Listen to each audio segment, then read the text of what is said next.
What's up, my girl? Hmm? What's up, my pretty girl? Yeah, Daddy's good girl. Ah.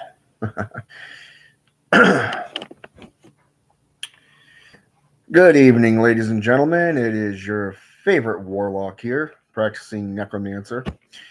It's me and my pup Opal, as you can see. Um, Today, I kind of want to talk to you about the tools of the trade. All right, a lot of people have actually messaged me lately, and they are inquiring about tools of the trade, basically meaning what kind of tools can you gather if you can't get to locations such as Amazon, eBay, Luciferian Apotheca, or how about Azergreen? You know, so a lot of them come from third world countries, countries that don't, how should I say this, get a lot of these type of businesses, and sometimes they have to go underground because of the various different types of religions that are in those regions. So, to answer your questions on this, you don't need a big, flashy altar. You really don't. You can. It shows your loyalty and your dedication to any given spirit, be it Satan, Lucifer, Beelzebub, Astaroth. Say, you know, let's say for an example, Azazel, Mephistopheles. Say for an example, you can even go into the Caribbean traditions or the African Caribbean traditions and utilize a peristyle, or say for an example, an altar made of sticks. Because if you actually do your homework, Palo Mayumbi is known as the people of the stick. Okay, so you could actually make an altar just made of sticks and utilize the VVs and the sigils and and just go from there. Utilize the gunpowder, which you can easily make up if you know how to do it from scratch. Not that hard. Excuse me. On top of that, let's say for an example, you want to make you're in Pedro Mayumbi or Pedro Monte.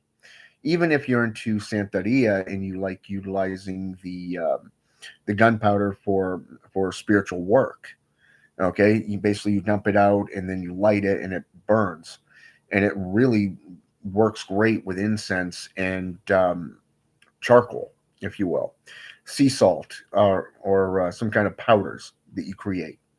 Works marvelously with those aspects, those attributes. Um, Outside of that, when getting into divination, you really don't need anything fancy. You don't need runes. You don't need a tarot card deck. Utilize, say, for an example, hey, the Black Tower.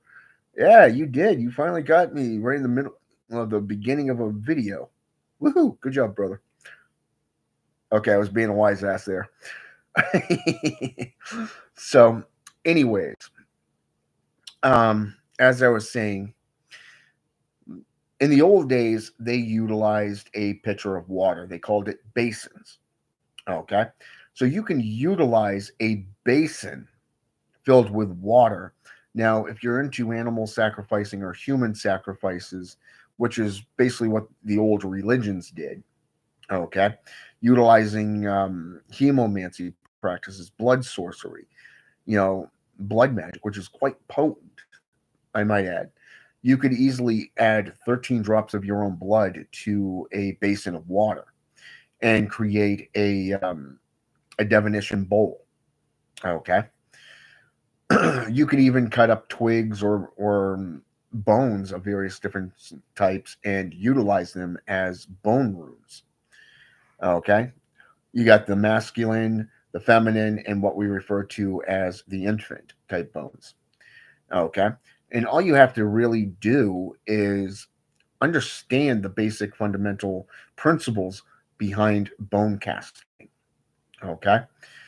Now, like I said, you don't need a big flashy altar. I mean, you know, it helps, as a practitioner to show your dedication and your commitment to your deity.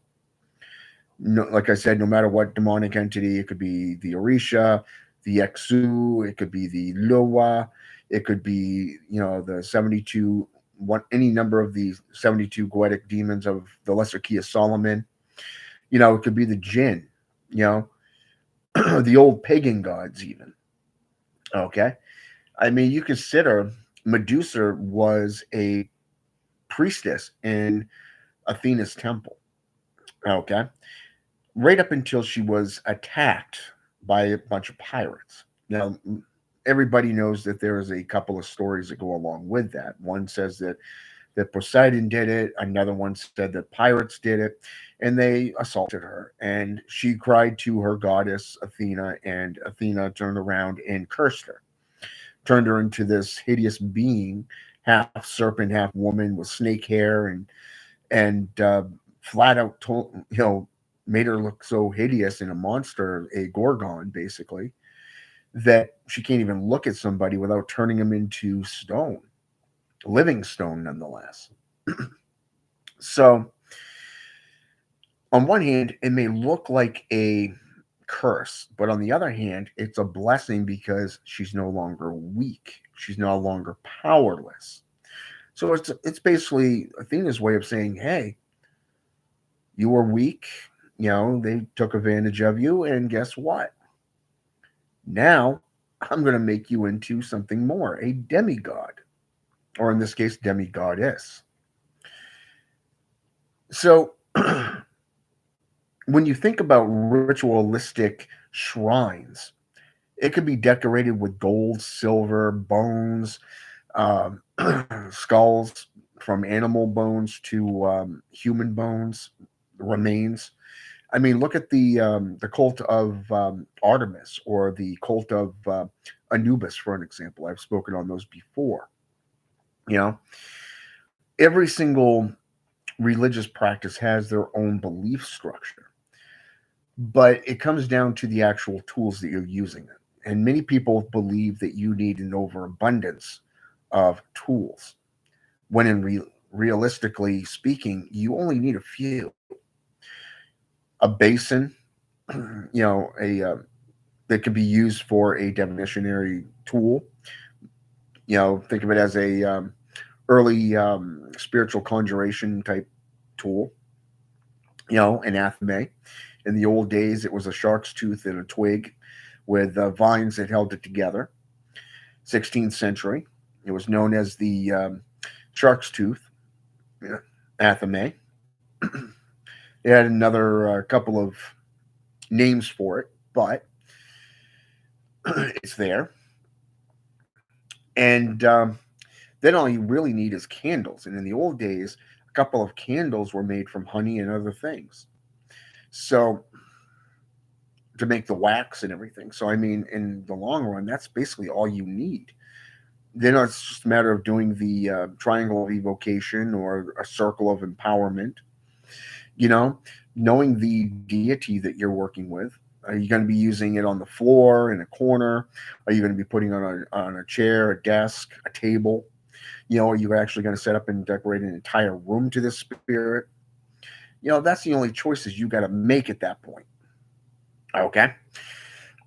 So, with that said, you can, like I said, you can actually do as much as you want to, overabundance, even. Look at Behemoth X. Okay. You can Google this one right here on YouTube, and you can take a look at all his altars that he's had. I mean, personally, I'm astonished. I'm a fan of his. Okay, I really am. I'm always at awe at the amount of dedication and detail that he puts into his rituals. And sometimes, I am very envious of him and his ability to utilize a computer and to cut, I believe they call it cut and paste type things throughout a video, where he can go between him and then an altar or a ritual and so forth. Even DH Thorn does it too, in that aspect. It's like, what the hell? EA Quetting, J.S. Garrett and a lot of them can do that. My knowledge of technology is very limited. I'm more old school. So obviously, I'm going to choose a book over a tablet because that just does not compute to me. So when you get into your practices, think of it as being strategic. Okay. In the old days, you got to be able to get up and move in a blink of an eye. So you're not going to utilize an entire armada of occult, paraphernalia, to get this stuff going. And so, I mean, you'd have your robes, you'd have a griscos bag or a mojo bag that has powders, charcoal or whatever, maybe some chalk, if you will, something that was able to be drawn on like a surface, like say a table or a rock face, even a tree stump after a tree's been cut down, you know. So you could easily draw it right on there and create an evocational tool, a gateway, a portal. In the old days, they even put them on rock faces where you got a city. I mean, look down in Brazil. There's numerous examples there. Very, very interesting. So you got the chalice for libations, okay, and offerings. You got your offering bowl, okay. Personally, the chalice can be both a one of libation and one of offering, okay. You want a bloodletting device like an athame, maybe a lancet, if you will. Something quick and easy. You know, from there you can go into, like I said, divinationary tools such as bone casting sets, or for an example, runes. VVs even. Then all you need is the altar, and the altar could be set up just about anywhere. I mean, how hard is it to use a stick to create a crossroads? How hard is it to use, a spoon, or, say, for an example, a small shovel to dig a hole? You know, take a spear and I mean, you watch some of these home builders from third world countries out in the middle of the jungle, people making these elaborate homes underground or above ground in the side of a hill. It's impressive. They use a dagger and a spear. I believe it's or is it a spear and a machete, basically. It's amazing to see, and you can actually subscribe to those channels right here on YouTube when you look them up. You know, very impressive. So you don't really need much to go out there into the wilderness and perform these rituals. Like I said, utilize the seals, draw the seals, charcoal. It's one of the greatest tools that you'll ever have. It's always around. Now, like I said, if you want to do, say, for an example, powders, learn the powders and how to utilize herbalism, make elixirs, very simplistic tools that can go into any vial and be placed in a mojo bag, a grisgris bag. Okay. From there, utilize a pouch of some kind, like a basket for the bigger items, like, say, for an example, the athame, or which can go on your belt. In those days, you can actually carry them on your belt in a sheath, just like a sword. You know, these days you got to have a concealed weapons permit. Big hassle. Although, from what I understand, that's actually getting ready to change. Some governors are signing bills to get rid of them and allow citizens to have an open carry, you know, um, license, if you will. So, I don't know. This government is so fucked up. It's not even worth following. But that's just my perspective of that. So, anyways, like I said, utilize like a small basket or something to carry the more um, carryable aspects, like the chalice or the bone sets, something that you'll be able to utilize. And Probably noticed my pup just stretched and moved the laptop, so I do apologize for that. So there, and it will prevent you from being spotted by the witch hunters, if you will, because you may think that this stuff don't occur even today, but trust me, it does. There are people out there who want to limit you and to harm you. I've had a few of them come my way, so I know that they're still there. Most of which these people are from the South, the Bible Belt. So it is what it is. It's better just go underground and not show a damn thing. But that's just me. If I show something, it's something that I'm told by the spirits that I work with to put out there. Yeah, it's called the Bible Belt. It how should I explain this to you?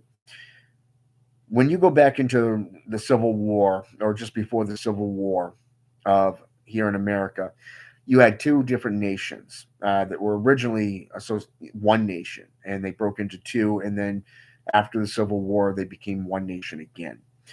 The Confederate states, as they were referred to, run from Virginia down to Florida over to Texas.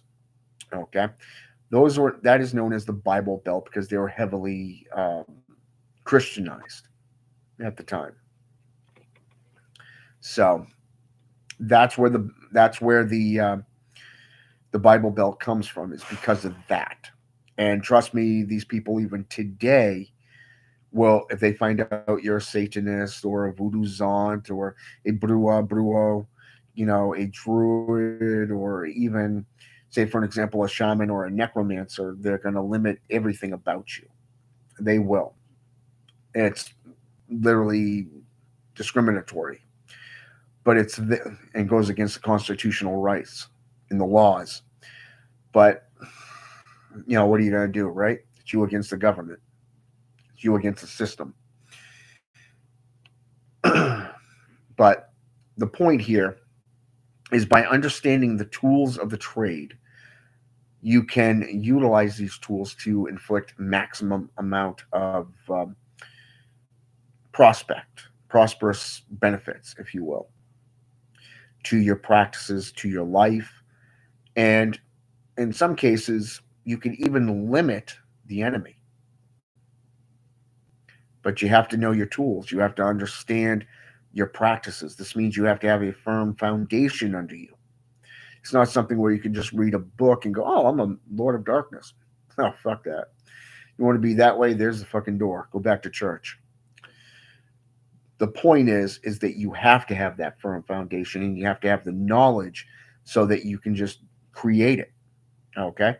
A lot of times when I go out to the woods or I go to, say, for an example, a cemetery to perform rites and rituals, I do not bring my tools with me.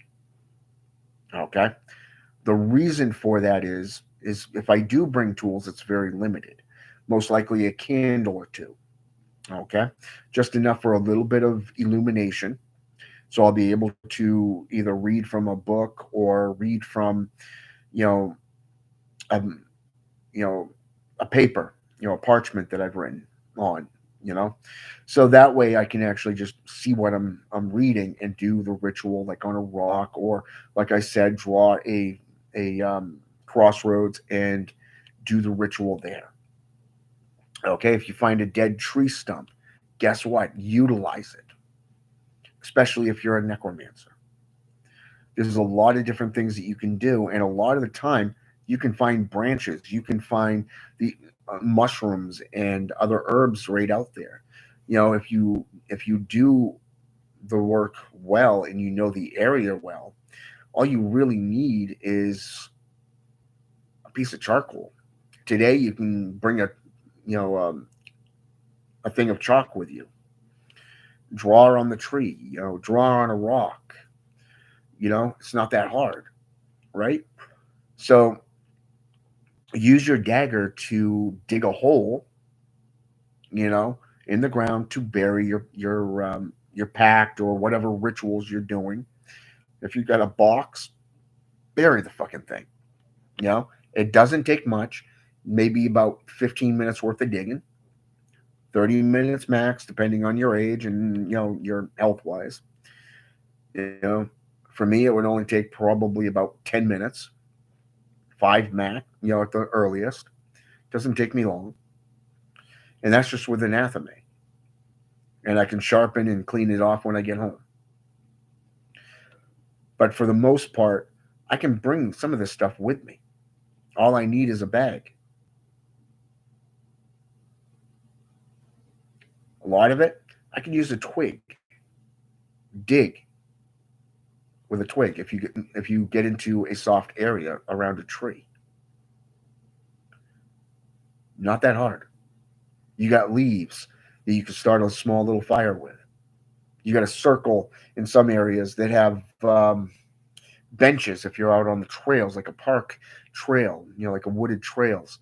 They have little seated areas that they've made on the old school way of making benches, if you will, in a circle with a small, like a quarter of open area so you can walk in.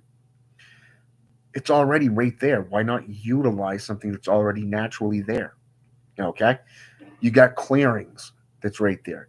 You're in the woods, you're hidden, just like in the old days of the witches' sabbaths. You're not going to be spotted.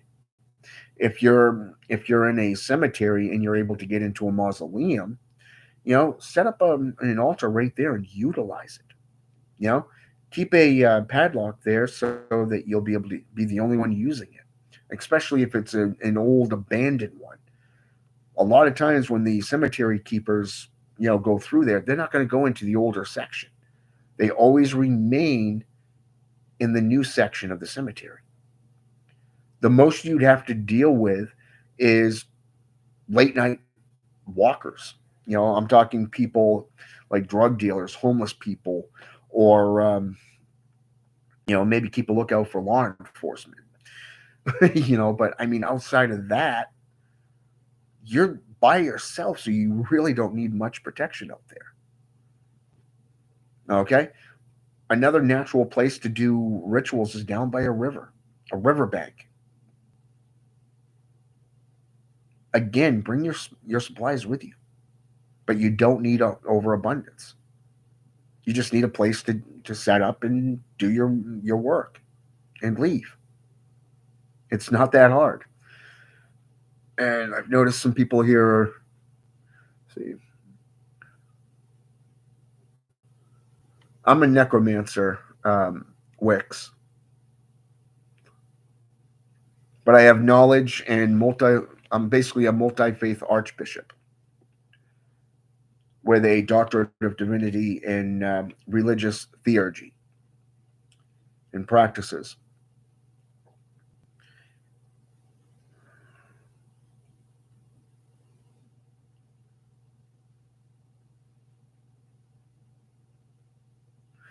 Well, if you want a video, I do have videos on my channel, so you can actually scroll down and actually see live videos of rituals of my past setups of my altar room that I don't use or have anymore. I have a whole new altar room setup that I don't show.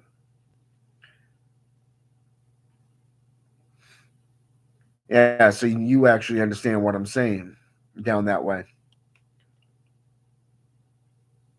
You're like a second class citizen to the Christians, sometimes a third, depending on which state you're in.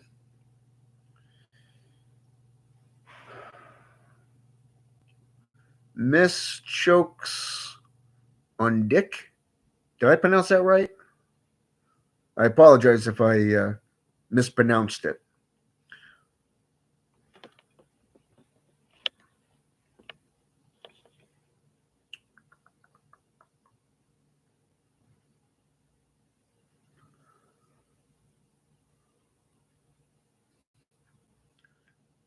Oh, trust me, that's something that is not for the weak of heart. That is something not for the weak of heart. I had a guy that was a schizophrenic. He and his girlfriend at the time, he basically she was a pagan, and she was into what we call white light practices. So she hated the fact that he wanted to get into things like the Necronomicon or the Satanic Bible and get into more darker type rituals. And so I took him out one night, and we went onto the trails, went up to a boulder, and I drew the symbol, and I lit the candles, some incense, and I began reading um, from as a priest, okay, from the back of the Necronomicon, because I've already gone through all the rituals and the rites and all that stuff quite a few times. So I mean, I was well aware of the consequences and what to expect. Well, the whole time I'm reading through this, the entire forest just suddenly went silent. You couldn't even hear a branch, couldn't even hear a twig or a bird or the animals that reside there. And all of a sudden, you heard fluttering of wings go from the left to the right, about halfway back, up, down, and then continue back to the left. On the way out, we had an individual walk in there by himself as we were leaving. This was around midnight. This is midnight, as in the witch's hour, halfway through the witch's hour, which is 11 to 1 ante. Okay. Now, if you want to get into demonolatry, that's normally between midnight and 3 a.m. in meridian time. Okay. So this particular rite scared the shit out of him. And it was soon after that he just dropped off the face of the earth. I haven't talked to him since. Okay. So that is something to keep in mind, that these rites are not for the faint of heart. You have to have that firm foundation so that you know what to expect, so that you can help others understand, okay, this is what you're most likely going to experience. But it's one thing to be told, it's a whole nother thing to actually experience it. I've gone into these trails where I've accidentally stepped on a snake's tail, and the snake and I have had a conversation. Okay, it literally slithered right up to me, looked up at me, and we were sitting there looking at each other while I was talking to it. And as soon as I was done, it went off its own way. So, but yeah, I am glad that I pronounced your name right, Miss Jokes. So let's see here.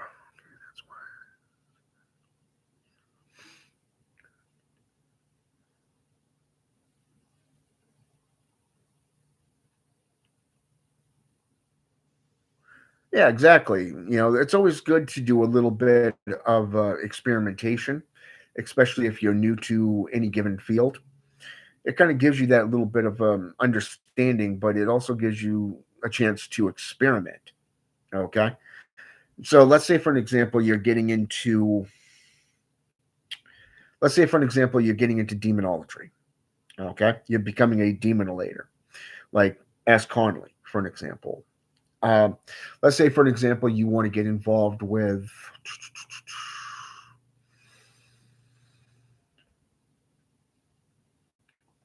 let's go with Lucifer's Raphael.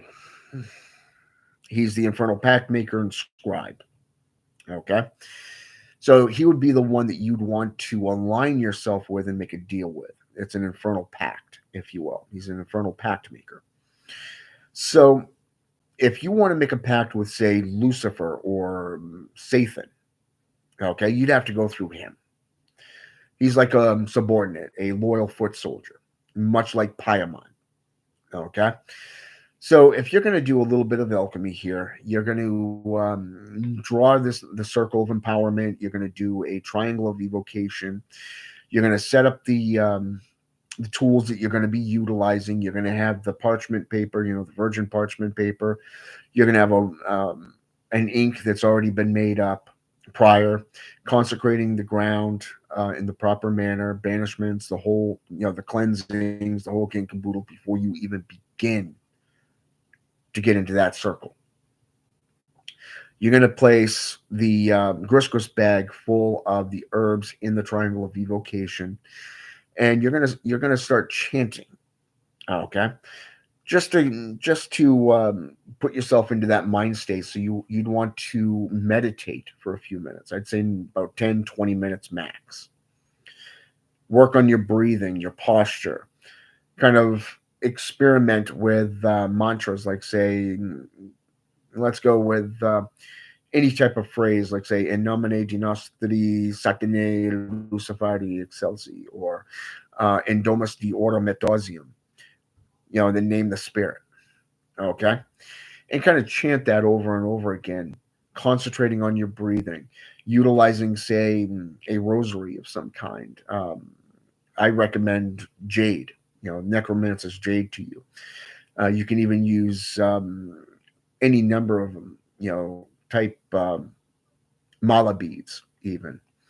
I like mala myself, so that actually helps because it's on the bead, and you can work on your kundalini, your chakras. You can work on your chanting and your breathing, all while you're holding that mala, and you can go from one bead to the next and do 108 repetitions. Okay, so that does work to help put you into the mood. It helps you get into the right frame of mind. It helps open you up to the current that you're working with. It helps you to begin to understand and take notice of your surroundings. Now, personally, I recommend blindfolding yourself while you're doing this. The reason for that is because a lot of times beginners come in and they're utilizing every sense that you have, all five senses. Okay, what in the Bible, there's a section that says you see without seeing, you hear without hearing. Okay, anybody who has lost one of their senses can tell you that when you lose one sense, one of your senses disappears, the others become more better, stronger, more powerful, more potent. Okay, more accurate. Okay, so I recommend to work with your third eye and open up your third eye so you're able to commune with them through projection, astral projection, or even remote viewing practices. Then you'd want to blind yourself so you can actually focus internally, feel what's around you, listen to things that aren't supposed to be there. Okay, and trust me, if a spirit speaks to you out of the blue, you're going to whip around no matter how many people tell you don't turn around. You're going to turn your ass around to find out where the fuck that came from. Trust me, been there, done that. Okay, I was sitting alone in my apartment in my temple, and this was about 6-7 years ago. My son's mother was out at work. My son was out at his grandparents, so I had the night in the apartment to myself. I'm sitting there meditating. I was in deep meditation, sitting Indian style in a chair, completely relaxed, doing the mantra, working on the breathing, and all of a sudden I heard bleed on the altar. I took that nightshade off my eyes and I whipped right around going, what the fuck? Trust me on that. It happens. And it doesn't matter how experienced you are, when that shit goes down, you're going to look. You're going to be like, and then it takes a moment to realize, wait, that was a spirit talking to me. My ass is here alone in my temple, in my apartment, in my home. So it does happen. So don't think for a moment that you're going to be the only one that happens to. Everybody this happens to. Not joking. So um yeah. So just give me a sec here. I'm trying to people are typing here, trying to get in here so I can. All right, here we go. There we go.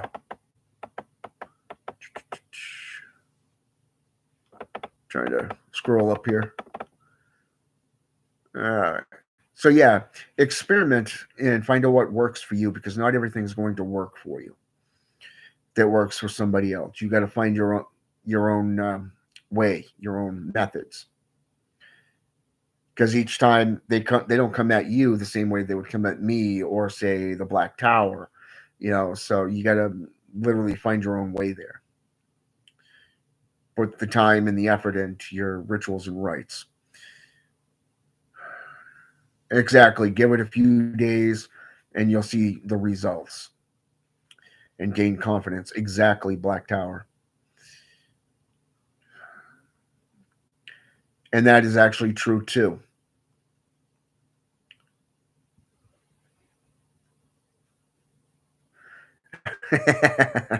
True. If I told you how big my toolbox is, you'd be shitting bricks right now.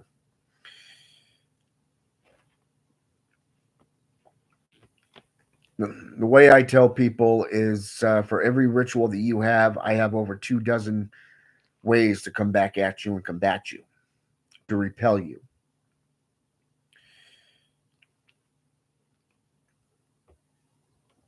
Come on. Opal, can I have the laptop, please? Thank you. Alrighty. So,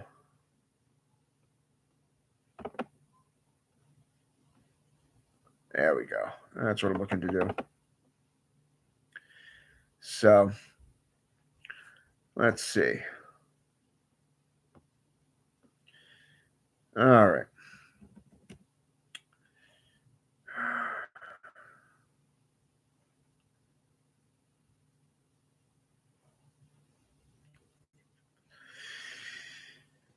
All right, Wix.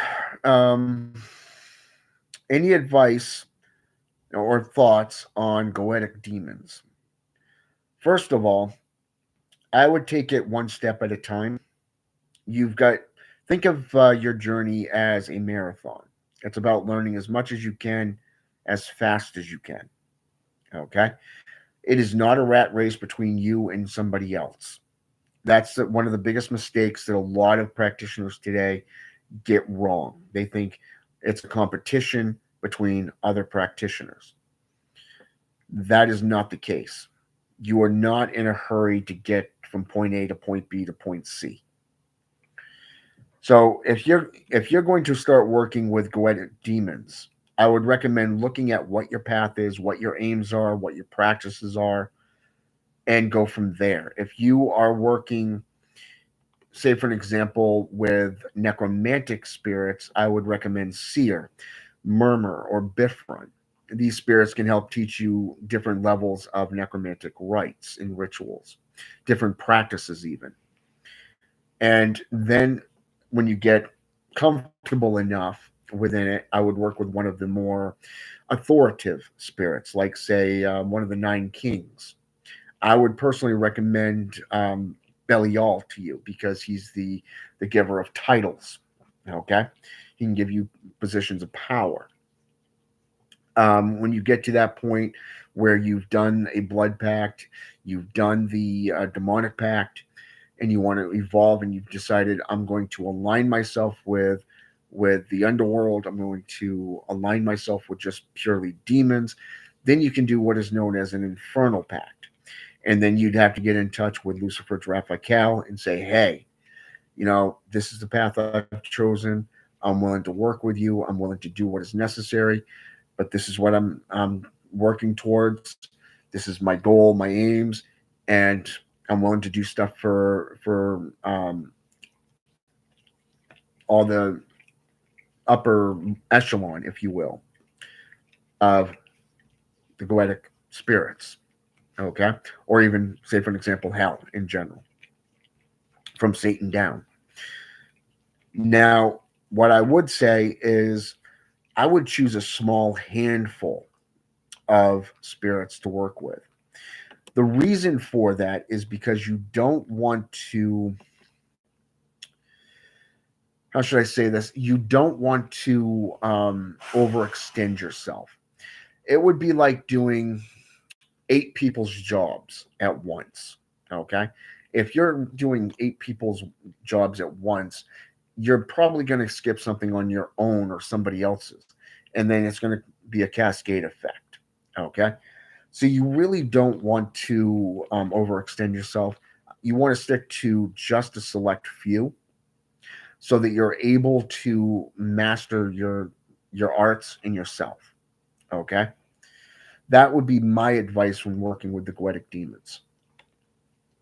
Now, I'm sure the Black Tower would give you some others as well, but because he's also been in the occult for a long time. I'm not sure if he's been in as long as I have, but I know he's been in a long, long time. He could have been in here longer than me, as far as I know. But he's a good brother and a good man, and you can learn a lot from him. So I'd recommend that you subscribe to his channel as well. But you can always feel free to ask me anything. If I have the answer, I'll give it to you freely. Let's see. Let's go down. Psychedelics. Well, some people have had good luck with psychedelics, things like elixirs. Okay. For an example, in necromancy, you can make an elixir of certain portions of, say, for an example, poisons, and slowly introduce it to your system because it's about getting close to death, but not crossing that threshold. You don't want to be alive, but you don't want to be dead. You want to be undead, like a vampire or a lichen, a ghoul, you know, type thing, a lick, if you will. So psychedelics plays into a huge role in occultism, and that's something that everybody from necromancers to shamans have used for hundreds of thousands of years. Some use shrooms, for an example. I've known a few practitioners, some of which live down in Texas, because they practice the Caribbean style practices of Lukumi or Santeria, Pedo Mayambi or Pedo Monte, even Quimbanda, or working with Santa Lady Death herself, Santa Morte. You know, so even voodoo is down that way, which is surprising as all hell, but it's there. And a lot of times they utilize herbs and spices. For an example, when I first started out utilizing powders, I whipped some powders together that I learned very quickly not to mix again. Let's just say I barely made it to the bed, okay? And I slept for the next 6 days because of that. And it kind of knocked my ass out.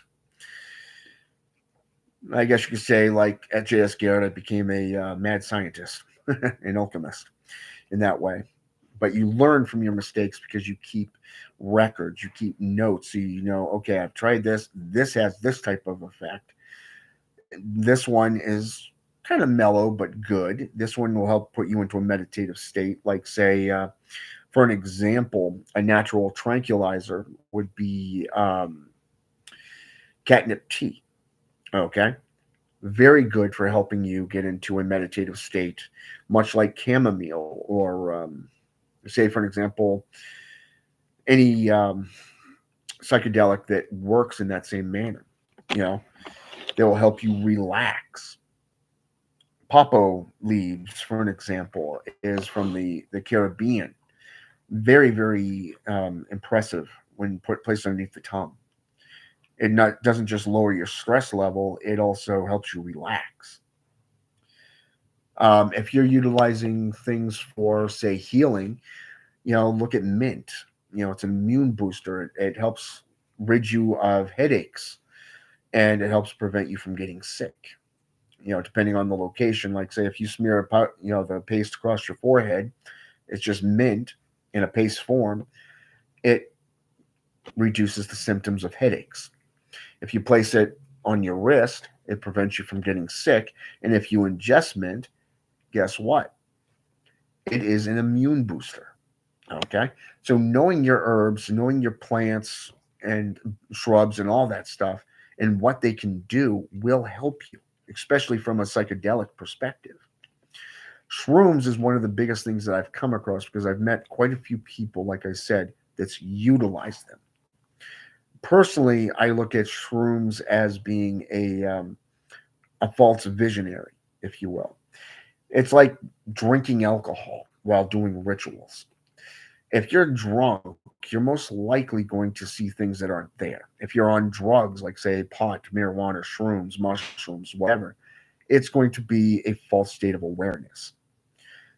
You want to hone your senses and get into a, let's just call it harmony with those spirits that you're working with. Okay? I'll take you out in a few minutes, I promise. Someone's getting antsy here. She's a good girl. She's snuggling with daddy, nonetheless. So yeah, you can utilize plants and stuff within portions. Like I would utilize, say for an example, yarrow, yew, hemlock, henbane, Oriolander, for an example, and dew. You know, as an elixir. But like I said, that's just some of the ingredients. There's other ingredients that you could put into an elixir, not just blood mixture. But it comes down to what you're practicing and what your goals are to help you get you into that spiritual working. So keep that in mind.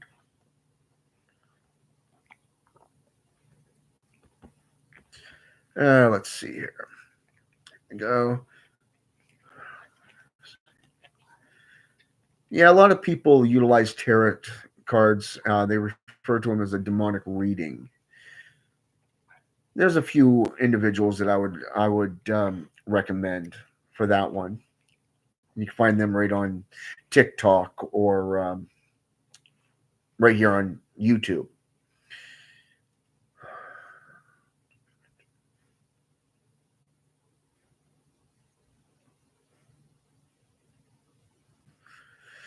Yeah, see, that's the one thing that I find hilarious because number one, they're called familiar spirits, beings that you can call forth to help you with certain things. For an example, take Lilith for an example, Adam's first wife. She has been seen as a concubine. She has been seen as a vampiric queen. She has been seen as the mother of all demons.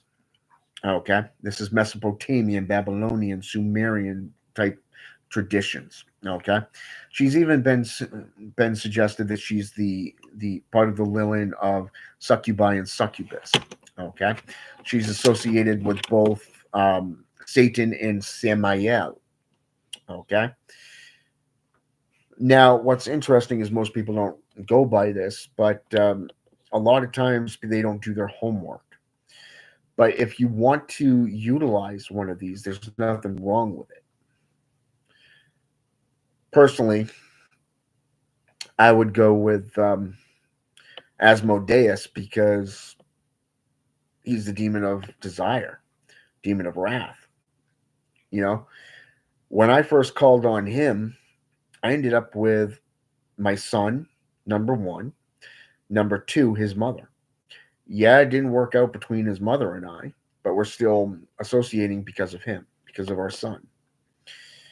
So I would go with that way long before I would go with a succubus or succubi. That's just me. Everybody else is different. They have a lot of people can do it, but they lack the knowledge and understanding of what they are and what they are capable of doing, what their purpose is.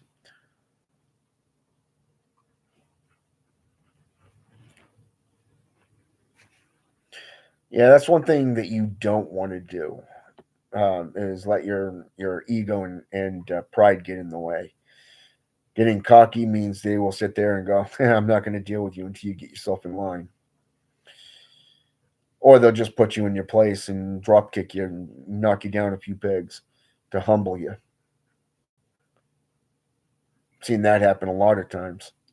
For an example, on that one, I had an apprentice. She was a Wiccan at the time, and she was friends with a Catholic girl, and it was ironic because she kept pushing herself further and further, and she did not have a firm grasp on what she was doing. and she ignored my warnings, a friend of mine's warnings, and she was ignoring the warnings of the spirits. Well, guess what? She's now a Baptist and a wife, and her friend, who was the Catholic, is no longer a Catholic but a Wiccan. So, yes, they will fuck up your world.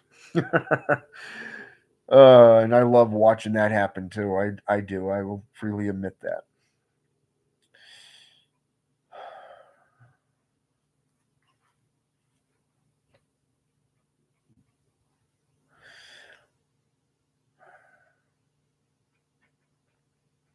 If you're going to check out the Necromyicon, I would recommend Simon's work. Simon's work in the Necromyicon is based off folklore, history, astrology, numerology, um, sigil work, and really overall occultism in its finest work. Donald Tyson's work is based more off anthropology, if you will, a lot what I refer to as a 50-50 based sci-fi, whereas Lovecraft is more fictional. He actually tells you from a writer's perspective of what he saw from that day that he wrote his Necromycon. But what I would recommend is Simon's work because his is really accurate and really powerful. You want vampiric type powers. You want to be able to be say, "Hey, I'm a soul collector," a collector of soul, pact maker, whatever. That would be the system I would work with is Simon's work, and he's got a few books that you can go by. The Gates of the Necromyicon, the Dead Names of the Necromyicon itself. Then you have the what is it? The Sigils of which is based off the 50 Names of Marduk, and then you have the one that deals with the city of the gods or the dead gods, and I forget the name of that one offhand, so I do apologize for that. Um, but yeah, his work is the best that I've found. So I would recommend that to you.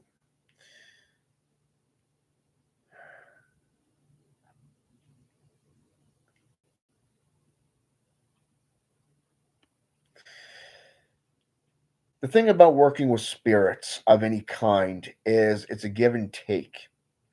The best analogy that I can give you is think of the old saloon doorways. When you come through, they wiggle back and forth, right? Well, they can go in to the saloon or they can go out of the saloon. Okay, that's the best way I can describe that to you. It's a give and take. For something to be given, you have to give something in return. It could be your time, it could be dedication to the knowledge and the wisdom that you're going to be gathering. It could be even doing things for them in repentance of what they're giving you or sharing with you. Okay, they're giving you their time, their knowledge, their wisdom, their power. Even a title, if you will, they're placing on you. So by giving back by blood, pain, dedication, commitment, complete fealty, or even just simply doing a task that they've asked of you is a good thing. Okay. That's the best way I can do that, say about that for you. And I always look at my elders and I also ask the spirits that I work with, is there anything I can do for you? Is there anything I can do for this system that we do? Is there anything that I can do for you as being my patron or patroness? Okay. What can I do to return the favor for what you've given me? Okay. That's something that you can do. So the Black Tower is correct on that. You won't know until you ask. But communication is one of the major keys of in what we do, not just the practicing and the study. I mean, if I told you how much we sacrifice just to do what we do, you would be surprised. I mean, I've lost all my friends. I've lost my family. My son would rather go between his mother's house and his grandparents' house. Every so often, come to my house just to play video games. You know, or want to spend the night, but then turn around and go, I want to go out to Mimi's house. So I really have nobody to talk to in my area. But that's the price that we pay. It is a sacrifice that we put forth. Welcome to the path, not of the faint of heart. Okay?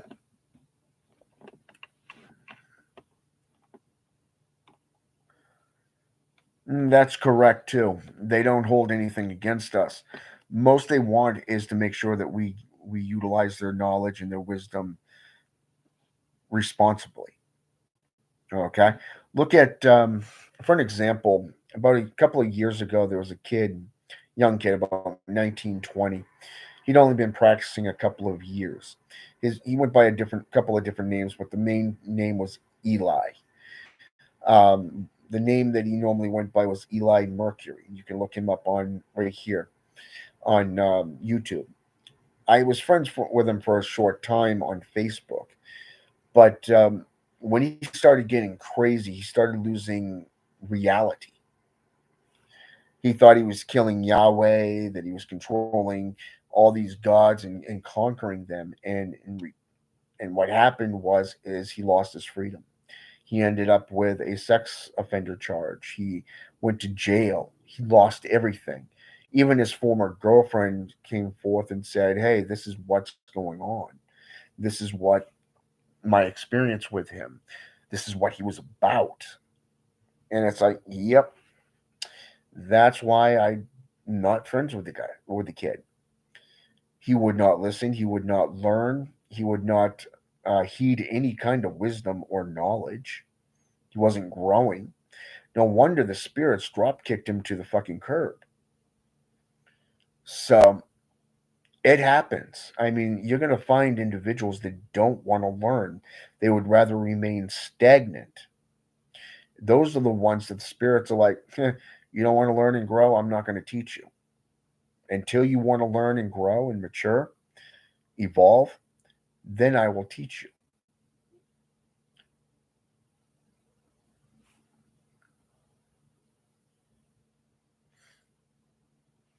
But yeah, I concur with that. Respect is a big thing.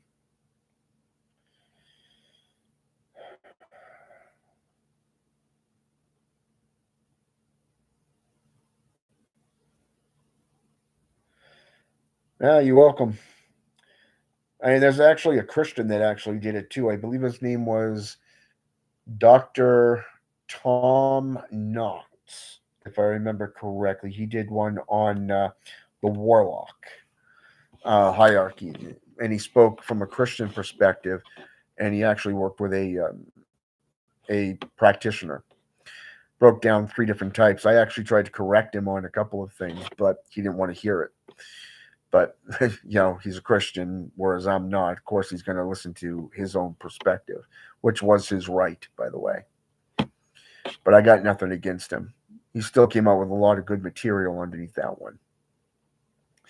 But yeah, most people when they look at the title Warlock, they see the Anglo-Saxon in Welsh etymology, which means oathbreaker, liar, betrayer. Okay, and that variation of that particular name from those two regions was to edify somebody who had left the coven and or that they'd given their oath in their lives to, and or to go outside that coven to learn something new from a different tradition. Okay, but if you actually go into, say, for an example, the Swedish hexa, or you go into the stragoi or the strega, the Eshi or the Aji, the medicine man, the witch doctor, you go into the necromancer, the magi, or the sage, you're going to get the very definition of what a warlock is. And it is somebody who is considered to be a male practitioner of witchcraft. But most people are blind idiots that literally will just, he's a liar, betrayer, don't want nothing to do with him. And they'll gangbang you, and especially on Facebook groups. It doesn't matter how much proof that you put out there, they're just not going to hear it. And that's just because they're not ready to gain knowledge. And the sad part is that does happen.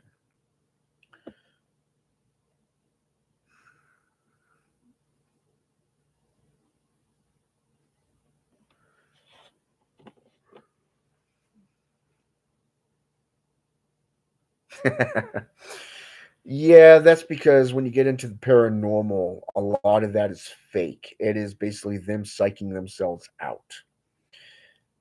Anybody who's ever been in a actual group hunt for paranormal activity will tell you that there's a number of different things to look out for.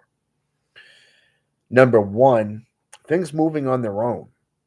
You're visibly seeing this stuff.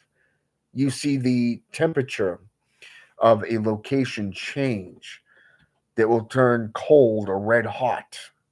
You'll find a cold spot where the room is completely full of room temperature, atmospheric pressure, and then all of a sudden you get that one spot that is just something like somebody just walked over your grave.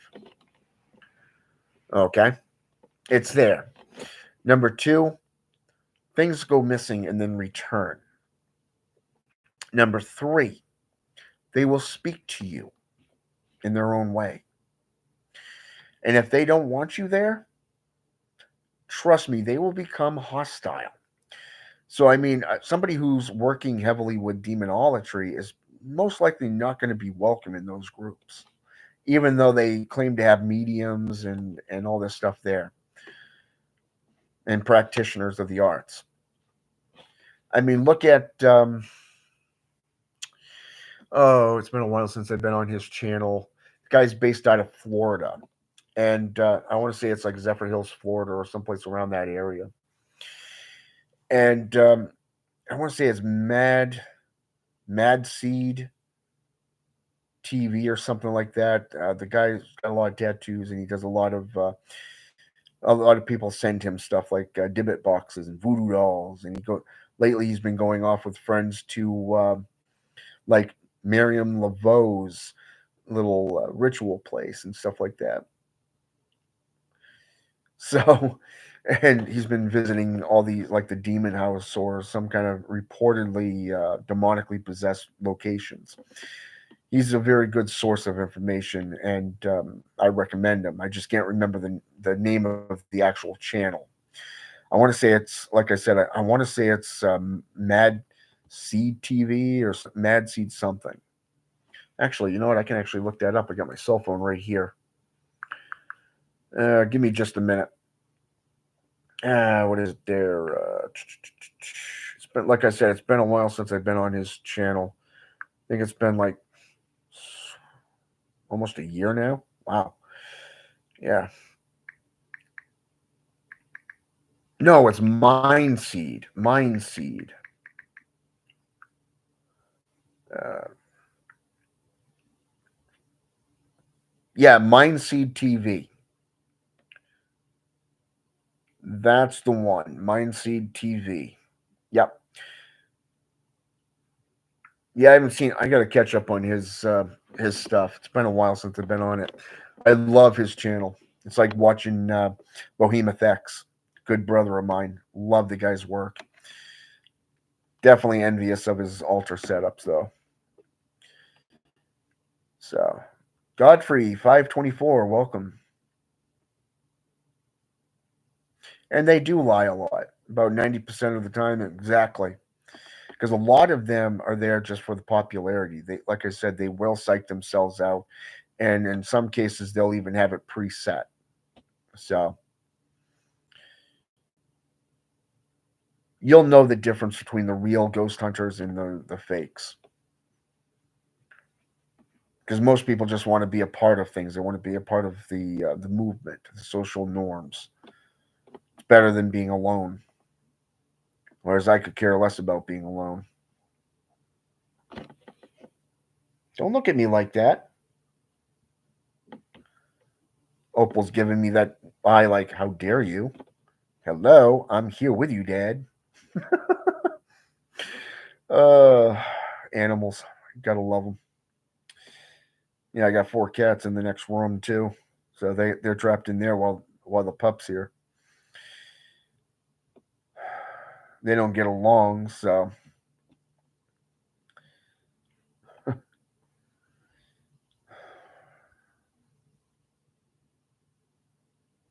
that's some kind words there, Black Tower. Thank you.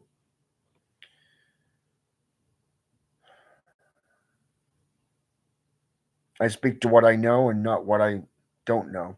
If I don't have an answer, I will tell you flat out, I do not know. Give me a day or two, and I will definitely have an answer for you. Because one thing I do love doing is studying and researching. Hell, I've got 6, 7 essays to prove it, 4 of which have been published in Edgar Cavall's books of anthropology. What is it? Anthropology Sabbatica. No, Sabbatica series. So I remember that one. Oh yeah, the ghost tube. Oh yeah, I used to have one that I downloaded. You could sit there and it had a green background, and you just turn back and forth, and all of a sudden, oh look, a spirit. Your place is haunted to the max. Really? There's a portal about 2 rooms that way. Just saying. But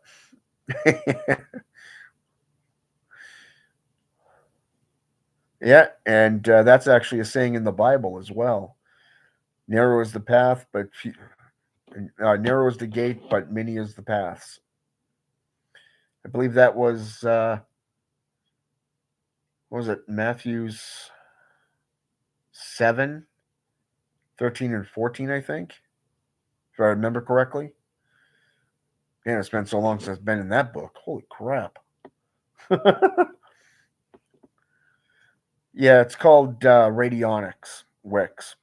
Radionics allows you to utilize IF, what is it? IF readings and all that stuff. It's called radionics. You can actually Google that and get a full perspective of it. It's like utilizing psionics, radionics, and what was that other one? Oh hell, I can't remember the third one offhand, but it's there.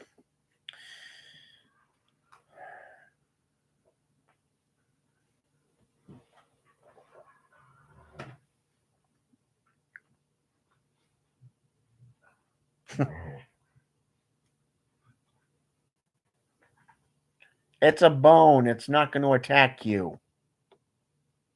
Ooh, silly pup. Oh, now you're going to be quiet? You toss a bone down in front of this dog. Hilarious. She does this little prance before she tries to grab it like 2 or 3 times. It's hilarious watching. She's only 16 months old, but still hilarious.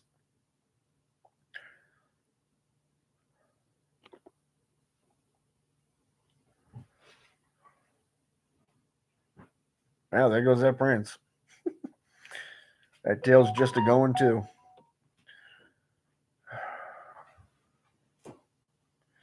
Yeah, exactly. I think that's more honorable and true to self, Black Tower. That's the way I look at it. You know, the funny thing is I actually saw that I was friends with this witch. I'm not sure if I'm still friends with her on Facebook or not, but she and I used to talk like almost every day, and she said she was a medium, so I decided to test her out, and it was funny because of the fact that I didn't hear back from her for like 2 or 3 days, and all of a sudden she sent me this one of my photos, and she gave me this long spew about how I had 7 horns on my head with a gold crown engulfed in purple flame, and my aura was white and black, white and blue rather. And anybody who's been in demonology knows that the purple flame symbolizes Maquis, whereas the whitish blue is celestial or angelic nature. Okay, and the crown and the seven horns represent a beast, so to speak, a fallen, if you will. Perhaps that's why Christians refer to me as an archdemon or archdevil, antichrist, that a devil. It's okay. It's an honorary title for me. They don't like me, and the feeling's mutual. So that she is, and she knows it. The funny thing is, Black Tower, when people start loving on her, I tell them flat out, "You're just one of the many fans." And what do you mean by that? And I say, "Well, she's got more fans than Taylor Swift," which is true. She's got fans everywhere.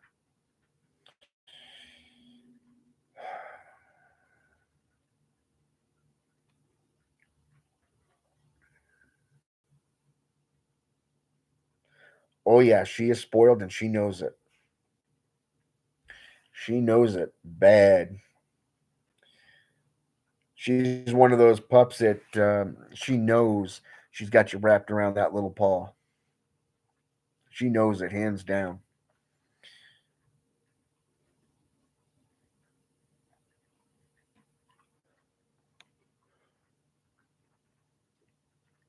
Correct.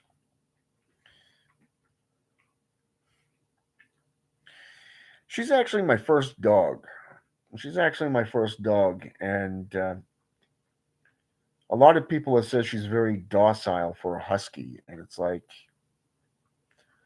well, I wouldn't know.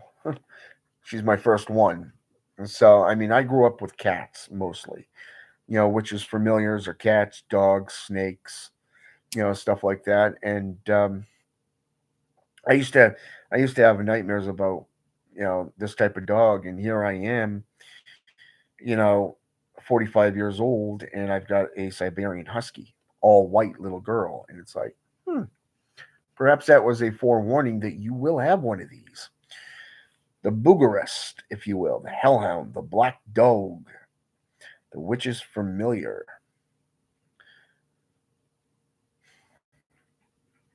Oh, yeah, those little ones are nothing more than ankle biters with an attitude. It's like, go take your tude somewhere else.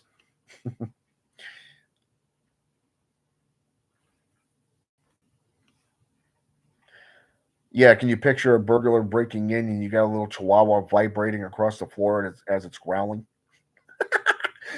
Hey, at least you know they're in the house. They're laughing their ass off.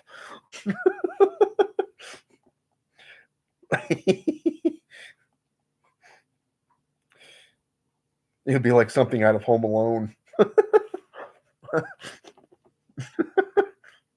Sorry, my mind tends to go to these places.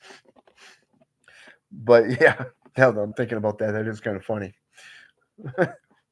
Your perfect alarm for your place of residence is a chihuahua vibrating across the floor, which makes burglars laugh and criminals laugh their ass off.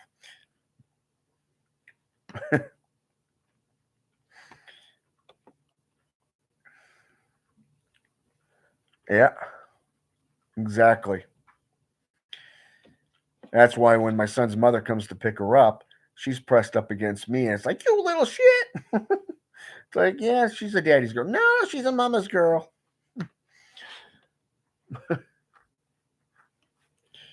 And she is spoiled rotten. Right now, she's chewing on a bone and a pig's ear.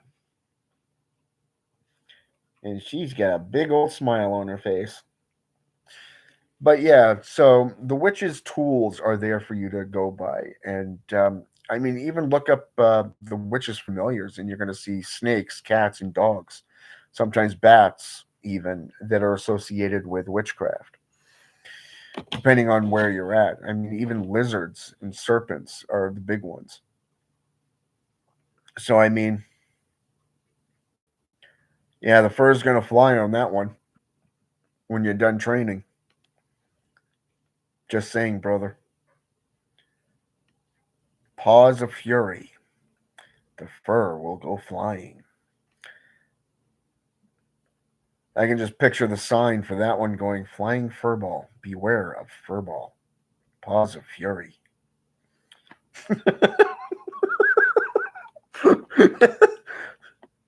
Oh, that's too funny. Oh, shit. Oh. Attention burglars, break into this house. The Chihuahua is going to make you laugh your ass off and reveal yourself. Turn yourself in now. Be forewarned. So, anyways, so yeah, I hope this has helped you out a lot. Not the humor's free, by the way. Um, but no, the tools that you utilize as a witch or a warlock, those will you want to be able to pack up quickly and disappear quickly, especially if law enforcement go into those areas and you're not supposed to be there. Like, say, a lot of cemeteries will either be closed off to the public at night, or they'll have a curfew where after a certain time you're not supposed to be in there. Namely because of the fact that cops like to sit into, like, say, for an example, graveyards and do speed traps. Some of them even have cameras too, so you got to be aware of that surroundings. Now, if you're out on the trail, a lot of times the public parks are closed at like 10 p.m. or midnight area. So if you're there after that point, you're basically breaking the law, trespassing, so to speak. And it's like, hello, public land, you know, eminent domain, if you will, protected land. So think of it like that. There, you really want to be able to pack up and disappear quickly if something should occur. So you really want to keep your tools to a minimal. Okay, it would be like if I had to get vacate this apartment in less than 5 minutes, I can go in and grab the bag, and I've got the tools that I'll need the most right there, and immediate tools. I've got a bag full of books that I use the most of. Boom, in my car and gone, long before anybody shows up.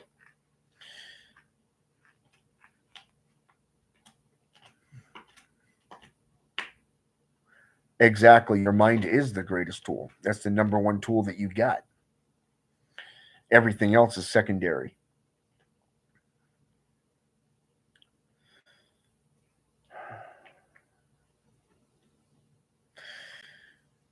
Well, if you really want to say funny, is say that you've got guns in the car, and then they have to call for a higher up to come over and investigate, and then you're honest with that one, and the other cop gets in trouble. It's kind of funny to do that. It's like a setup for them because they frame you anyways, so it's might as well fuck them up, fuck their lives up too. So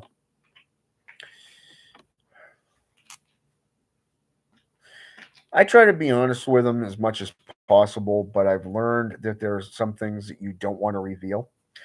It's more the fact of, like, say for an example, your Miranda rights, Fourth Amendment, Fifth Amendment, even 14th Amendment, for an example. So I mean, you have a right to remain silent. Take it. But if you're on the highway, then you have the highway rules. I believe it's section 29A, sections A and B, in the highway uh, book of law. And basically, if you go underneath the 14th Amendment and go underneath the Free Travel Act, there's only two things that can hinder you. And when you got your religious beliefs involved, that's the First Amendment. And under religious land use and personalized religious acts, under equal rights, it says no individual, sect, assembly, or business, whatever, has a right to limit or deny your religious practices and beliefs. And if you look at the First Amendment in general, it's not just about number one being freedom of speech, but number two, it literally describes what makes up a protected religion by the United States Constitution. So it goes into play. And when cops come up to your window and say, "Do you know why I pulled you over?" It's like, shouldn't you already know? You're the one turning on the blues. And that's where Section 29A comes into play, because if they turn on their blues, guess what? If they're not, if they don't have an actual reason, like a state of emergency type thing, or they don't have any particular fact of why they're pulling you over, they've turned on the blues, which means they've committed a felony. Okay, they've committed a felony in that case. And a lot of people, they don't realize that. So, I mean, underneath the Free Travel Act, you have a right to go from point A to point B without a license, without registration, without any form of ID, and return to your place of origin unhindered. The only way you can be hindered is if the World Health Organization steps in and pronounces a catastrophe of health proportions, or the Homeland Security steps in and says, "Hey, it's a national security issue here," so they have to detain you. But outside of that, cops can't stop you. They can't do anything.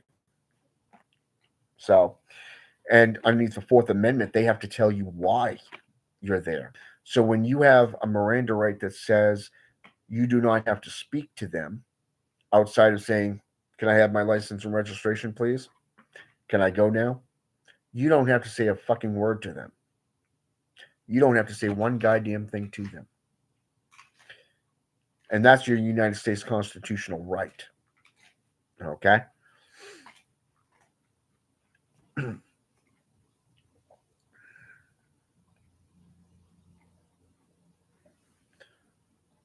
True.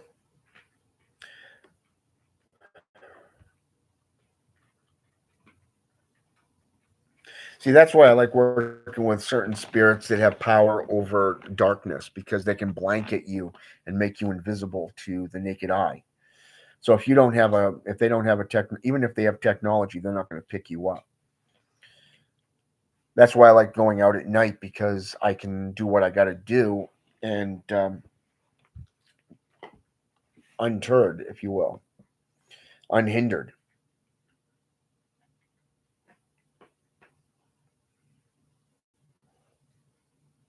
Basically, that's all it is. Wix is it's about incriminating yourself. That's why they always ask you that. Do you know why I pulled you over? No. Where are you going? Do you have any form of ID on you? No. Do you have a warrant? Do you have a warrant to search my place, my car, or my person? No. What is your any? What is it? What is your state of emergency? Is there anything I can help you with? No. Okay. What is your particular, you know, fact of why you're hindering me? Why you stopped me and pulled me over? You have none. You've committed a felony, flat out. Yeah, exactly. Ball is one. I would recommend Beelzebub myself. Work with Mephistopheles, he who shuns the light. You know, work with Valak, for an example. A very dark entity right there. Twisted one at that. Learned a lot from him.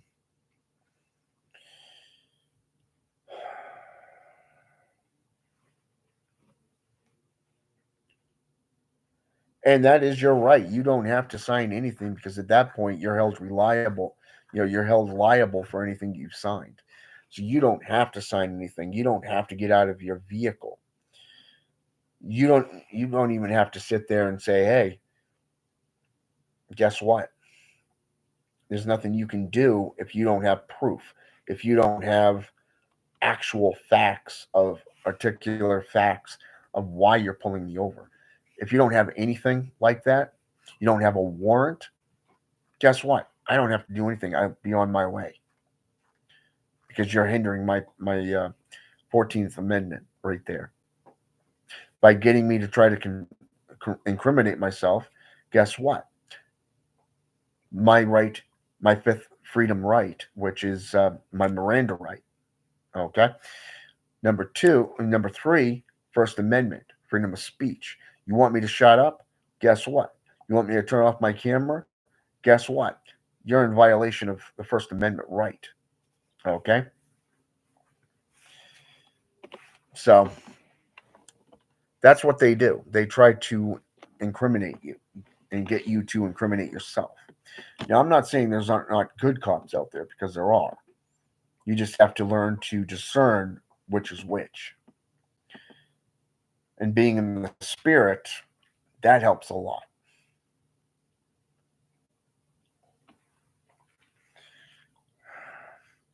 I would recommend, instead of printing them out and cutting them, I would recommend creating them from hand. That means drawing them yourself. Okay, I would recommend doing it first with a pencil and then utilizing a marker. This gives it more power, more potency when you call forth a spirit or doing spell work.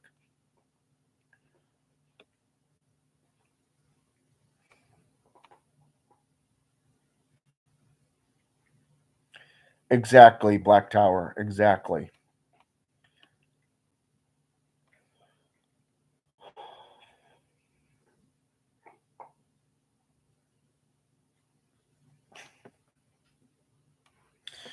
So, you enjoying that bone there, little one?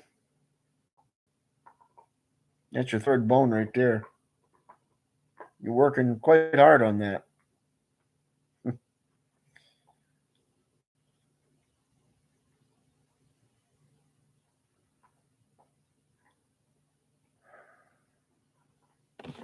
Let me tell you a story on that.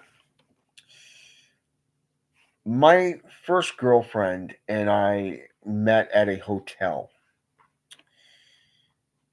We ended up going out of town together. We spent 3 weeks at her mother's house before moving down to South Tucson. When we separated, I packed up everything, turned the keys to the apartment back over to the landlord, and I left about 4:30, 5 o'clock in the morning, long before they even opened up. Um, on the way back, I went through numerous different cities, interstates, and highways before getting into Ohio. Okay. Now, keep in mind, my 1996 Buick Regal sounded like I was from the hood with hydraulics, and I didn't have hydraulics. Now, I didn't realize it at the time of how bad it was, but it was one of those things where my mother, I remember my mother when I left, she said, and I quote, "It's going to be a miracle if that car gets you down there." Now, not mentioning even getting you home. Well, after 2,995 miles, not being able to go in reverse because the tires were just locking up. You had to floor the vehicle just to go in reverse. Um, like I said, I ended up getting stopped going 90 and a 55 in Ohio.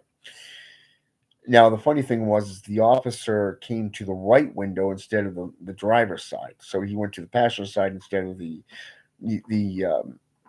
driver's side, which surprised the hell out of me because no, I'm used to cops coming to this side of the window. So I'm sitting there waiting for him, waiting for him. I had my license registration. I was just a dumbass kid back then.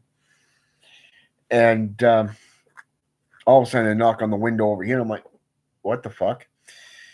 So he put his hands like this on my car and put his head down. And he took a big sigh of relief. And he goes, "Man, I was beginning to lose faith." I said, "For what, sir?" He said, "That I'd find you." It had taken him over 45 minutes to catch up to me. Well, he realized I had all my stuff in the back seat in the trunk, and I had my GPS in my hand. I was on the phone, and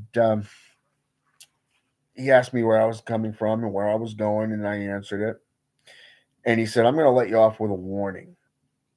It is better for you to put your money into your car than to the state of Ohio." So, b- to make a story short, because of the damage to my car, which I didn't realize the extent of it until I got to the garage here in Bangor, Maine, And like I said, it was like 2,995 miles plus a week. My car sat for a week in the dooryard before I got a chance to get it to the garage. And I drove it to the garage, by the way. So this was going all the way down to Tucson. The whole time I was in Tucson and came back to Maine, that this car was doing this. And I was going into the garage and I stepped on the brake once and the back right tire froze up permanently. Permanently. Okay. So by the time we got the tires off and everything, we found out it was metal on metal. Okay. Those of you who know about auto body and mechanics work, you know what that means. There was no brake pads, no nothing. We had to replace the rotors, we had to replace the calipers, we had to replace the fucking brake pads, and it was a, let's just call it a work. But and then that was just to get, and then we had to sit there and get the bolts and shit off first because the tire was frozen in place, even jacked up. We couldn't even move the tire. It did not even budge. So my mother looked at me and she said, "You were definitely protected by a spirit. There was the spirits were definitely looking out for you." And she's not joking. I've always felt like there was some kind of being watching over me, and it wasn't until I got into occultism that I realized that there was unholy guardian demons, just like there are guardian angels on the opposing side.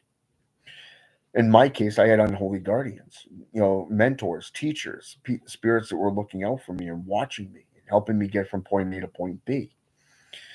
And that is something that you'll learn over time. So what the Black Tower just mentioned here is very, very true about asking spirits for and petitioning spirits for guidance, help, and protection. It really does work, and I it's amazing to see how they do things behind the scenes. So I recommend that as well. So you got two black magicians here telling you petition the spirits for this stuff. It works. So, but yeah, so yeah, that's another form of a tool that will work for you too. Prayer is very powerful. Summonings are very powerful. Herbs, very powerful. Geometric shapes, very powerful. Mantras, very powerful. But you got, like I said, you got to have it small enough that you can pack up and go. Discern what do I need to take with me immediately and what I don't need. The rest of that shit is just shit. It can stay there. Let these witch hunters, let these cops or whatever that want to make something out of what I got on my altar room or in my temple and what I do an issue. I can just pack up the stuff that I have that I really want to take with me, and I'll be gone long before they get there. So it's there. But witch hunts do occur, and you do got people trying to hurt you and to come at you and limit you. The other side is trying to hinder you through prayer just as much as you are doing the same thing for them, towards them. There is a repeating balance in everything. So, but it comes down to knowledge, wisdom, and understanding and building that strong foundation under you and not falling into the traps of the zealots. One of the biggest traps that I get a kick out of is when you go to a church, they'll tell you, "Oh, he's the only way," but wait, here's the other lead foot here is you can't do it by yourself. You can't do it. Really? I've been doing shit my entire life for myself. Why would I sit there and have a deity do it for me? In fact, why would I put myself in that mercy of a spirit? Last time I checked, these demons and these fallen angels, they're sitting here trying to teach you how to be an individual, not a slave. That is why they were cast out of the heavens. That is why they became the enemy of God. That is why they became the hated, the abysmal hierarchy. Okay? That's why they're hated. That's why they're feared. That's why those who heed their warnings and their teachings and the lessons, that's why there were so many witch hunts. That's why there was so much of the burning times, the crucifixions. Why our kind is trying, why they're always trying to hinder our voice, because we're individuals and we'll fuck up their system. I did a video earlier today on a Christian that was talking about Jesus and the resurrection type stuff, about necromancy type practices. And when I called it necromancy and I corrected her on what it was, she muted me in my channel flat out. And then all of a sudden I got ding, ding, ding, ding, ding, ding, ding in my messages from people going, "Can you elaborate on what you were saying? And why didn't you do this?" It's like, oh, that's because she muted my channel. I corrected her and she couldn't handle it. You see, that's what happens when you correct a Christian. That's what happens when you get amongst the JCI, is because they can't handle the truth. Yes, I even quoted that Jack Nicholson line from A Few Good Men. Love that fucking movie. That was an awesome movie. One of the best.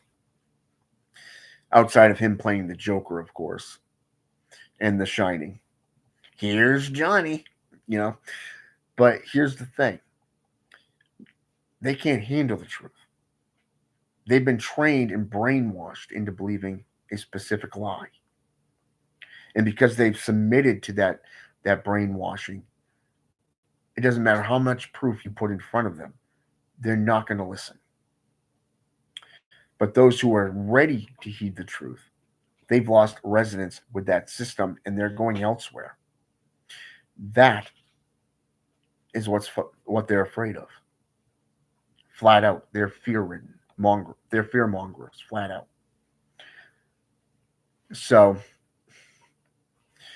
when these people came to me today, they asked me all kinds of questions and I answered it. I mean, yeah, I did a lot of copy and paste because a lot of what they were asking was the same exact fucking question. And I broke it down for them. They call it a resurrection. They call it a bring stuff back, but in reality, it's nothing more than necromantic practices. Conjuration of a spirit. Look at Jacob's ladder. Look at the two prophets coming forth. You know, Jesus and his two disciples on that mountain where a rift opens up and two prophets come walking out, or visualizing the angels going up and down, which is, I believe, Mark 5, if I'm not mistaken, which was been classified as Jacob's ladder. Okay. Opal, that's a cat toy. Get your own toy. Leave the kitty toys alone. You eat that little string thingy, it's going to come out your butt. And trust me, it's going to be funny as all hell. You don't believe me? Ask Magic. She ate yarn. We pulled that right out her ass. The look on her face was hilarious. Can't wait to see that on you, though. That would be funny. Okay, I'll take you out in a minute. I'll take you out in a minute. So don't you paw me. Don't you paw me. But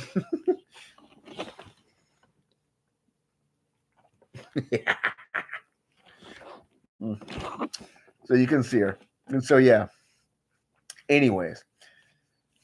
So basically, they can't handle that truth, because when you answer their questions about conjuration and rejuvenation, okay, even rejuvenation practices is where you literally bring a spirit back to their body, to their vessel, and you reanimate them. Think of the zombie or the golem. You're giving them life. Okay, look at Lazarus. Lazarus. Jesus brought him back from the dead. Look at the Shantorian's daughter. Oh, she's not dead. She's just sleeping. Wake and rise. Whoops. That's reanimation. That's necromancy. Okay? You got these spirits coming out of a rift. That's conjuration, And when these people come to me and they're asking these questions, that means they've already noticed some BS going on in that system. So they want to learn the truth. They're curious, they're drawn to it. And that's the small seed of truth that they're seeking. Now imagine if you take that truth and you consider to pull on that string, you're unraveling their lies. You're unraveling that brainwashing, and they're becoming more and more alert to what the real world is about. Okay? So there was definitely a huge difference in what this woman was saying and what actually was. And I gave these people numerous different sources to go by, to go out and literally research on their own time so that they can learn. If they don't, that's on them. But I planted that seed. I planted that seed with that one statement on that channel, on that live video. She got so scared she muted my voice. She muted my channel. Hilarious how that happens. And yet I'm the bad guy for educating and enlightening these people. That's part of being a warlock. You're going to get that bad rap. Understanding the tools and what you need and what you don't need. That's a benefit. You got the knowledge, you got the wisdom, you got the experience. You can move freely, unhindered. Anybody tries to hinder you, well, you got the tools at your disposal to deal with them.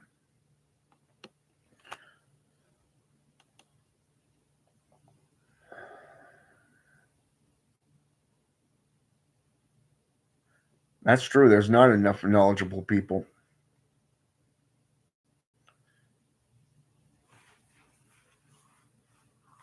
Well, it doesn't help, Wix, that when a child is born, they're automatically indoctrinated and promised to their false god.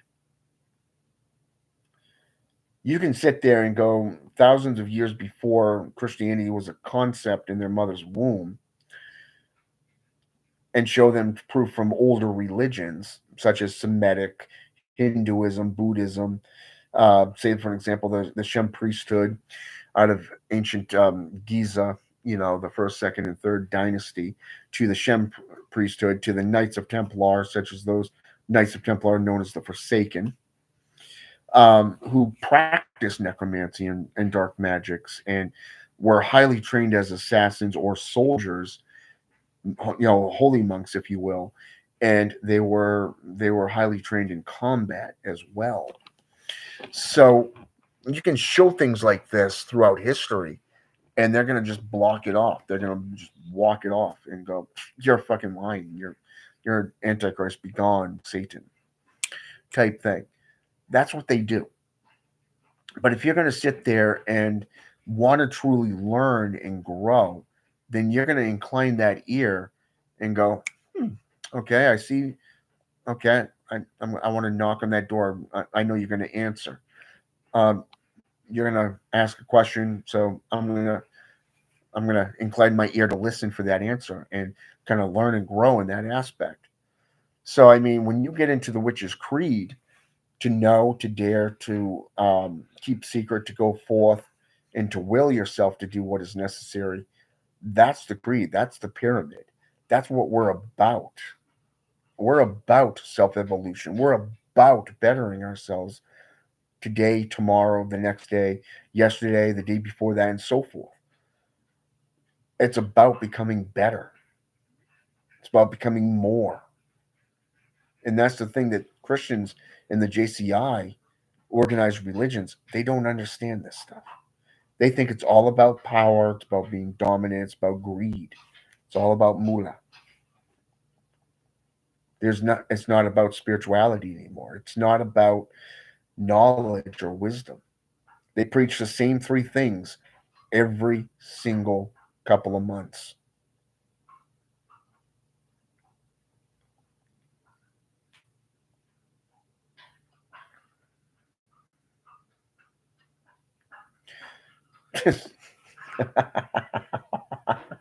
Harry Potter. So many people bring that up. It is so funny. Do not mistake Harry Potter wannabes for actual witches. They're nothing more than role playing games like D&D or, say, for example, the Star game from the ONA. Think of role playing, BDSM type stuff, or that of role playing games like D&D, Dungeons and Dragons, or what's that other one there? There was one other, I can't remember what it is offhand, but that's basically what the Harry Potter movies is. People envious of what he could do, and instead of actually picking up a book and learning, or going to a coven and saying, "Hey, I'd like to learn. Can you teach me how to become a witch or a warlock? What is it like to be a witch or a warlock?" They don't think about it. They just go with what the norms are doing. Like like you mentioned earlier, the Pokemon games. Okay? It became a fad. And that's all it is. When something becomes a fad, nobody gives a shit if it's about knowledge, wisdom, or growth, self mastery, spirituality. No. It just becomes just another fad, another herd conformity and form of control. Well, you have to play it this way. No, I don't. If I already know where I'm going, why not cut through the woods?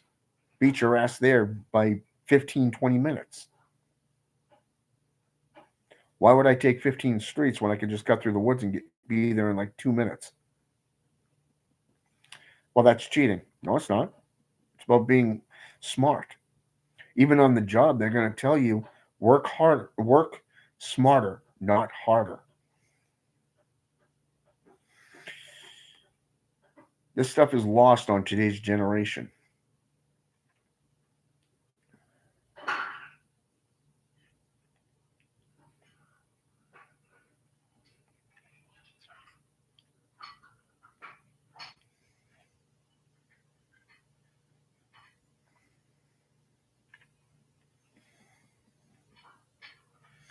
Have a good one, Black Hour. I've also got to get going myself too.